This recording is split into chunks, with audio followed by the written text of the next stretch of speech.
Gaga Muhammad atau Gaung Sabda Alam, resmi ditahan setelah membuat mantannya, selebgram Laura Anna lumpuh karena kecelakaan. Gaga ditahan di rutan Satlantas Polres Metro, Jakarta Timur. Tak hanya ditahan, Gaga juga menjadi terdakwa kecelakaan lalu lintas dan mengikuti 3 kali persidangan.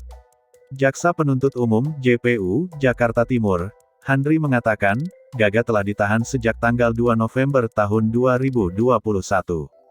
Gaga ditahan atas laporan Laura Anna sebagai korban kecelakaan pada tahun 2019 yang mengakibatkan dirinya lumpuh. Setelah ditahan dan kasus pidana lalu lintas itu didaftarkan ke PN Jakarta Timur pada tanggal 1 November, Gaga sudah mulai mengikuti agenda persidangan.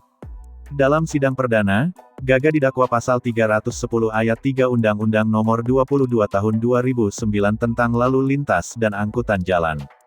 Handri mengatakan, proses persidangan sudah berjalan sebanyak 3 kali.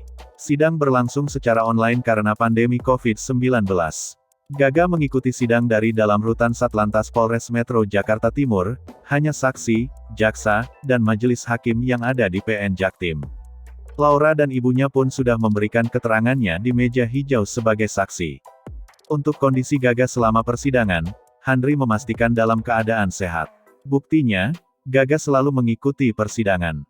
Handri mengatakan, sidang Gaga akan kembali digelar pada Kamis, tanggal 9 Desember tahun 2021, ini pukul 13 waktu Indonesia Barat. Agendanya pemeriksaan saksi. Jaksa Penuntut Umum telah menyiapkan 4 saksi untuk hadir dalam sidang Kamis ini.